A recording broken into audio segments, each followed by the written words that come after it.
ताकत ही एक अच्छे राजा का गुण नहीं होती। उल्लू की बातों ने जानवरों को सोचने पर मजबूर कर दिया। उन्हें पता था कि उल्लू सही कह रहा है। राजा बनने के लिए सिर्फ ताकतवर होना ही काफी नहीं था।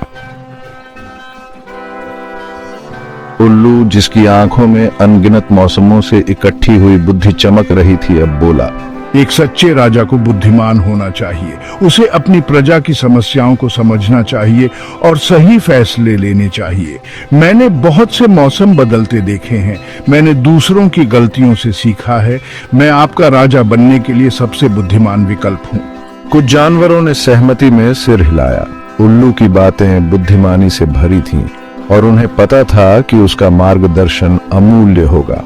पर बाघ, जो सभा के किनारे बेचैनी से चहलकदमी कर रहा था, धीरे से गुर्राया। बुद्धिमान होना जरूरी है, पर साहस का क्या? एक राजा को बहादुर होना चाहिए। उसे अपनी प्रजा की खतरों से रक्षा करनी चाहिए। बाघ की बातें जानवरों के दिलों को छू गई। एक ऐसा राजा जो सिर्फ बुद्धिमान हो और बहादुर न हो, वो उनकी रक्षा कैसे करेगा? भाग 6, साहस की परीक्षा। जानवर आपस में बहस करने लगे। उनका राजा कौन होना चाहिए? जिसकी नजर सबसे तेज हो, जिसका दिमाग सबसे तेज हो, या जिसका दिल सबसे बहादुर हो? सबसे बूढ़ा बंदर ने एक प्रतियोगिता का सुझाव दिया। हर जानवर को एक काम दिया जाए, ताकत, बुद्धि और साहस की परीक्षा। जो सफल होगा वही नया राजा होगा। जानवर सहमत हुए। पहला काम, साहस की परीक्षा। उफनती नदी पार करनी थी। बाज सबसे पहले आया, पर हवा इतनी तेज थी कि उसे संभाल नहीं पाया। अब बारी उल्लू की थी। उसने सुरक्षित रास्ता खोजने की कोशिश की, पर हवा ने उसे भी धकेल दिया और उसे भी लौटना पड़ा। भाग 7, बुद्धि की परीक्षा। अपने प्रतिद्वंदियों को असफल होते देख बाघ के अंदर आत्मविश्वास की लहर दौड़ गई। वो उफनती नदी में कूद पड़ा।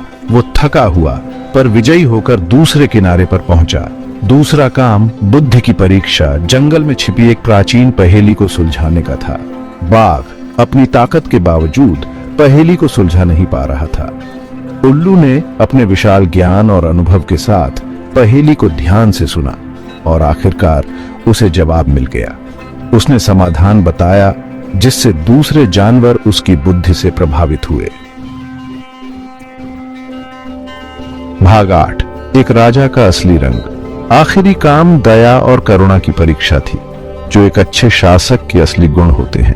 एक बंदर का बच्चा अपने परिवार से भटक गया था और अकेला और खोया हुआ था। बाघ की दहाड़ से बंदर का बच्चा और डर गया और दूर भाग गया। बाज ने बंदर के बच्चे को झाड़ी के नीचे छिपा देखा। उल्लू ने धैर्य से बच्चे को भरोसा दिलाया और उसे मां के पास ले गया। जानवरों ने उल्लू की दया और करुणा को देखते हुए जान लिया कि उन्हें अपना नया राजा मिल गया है। 9, कहानी से सीख। उल्लू को उसकी बुद्धि, साहस और दयालु हृदय के साथ जंगल का नया राजा बनाया गया। उसने साबित कर दिया था कि एक सच्चा नेता सिर्फ ताकतवर या बहादुर नहीं होता, बल्कि बुद्धिमान और दयालु भी होता है।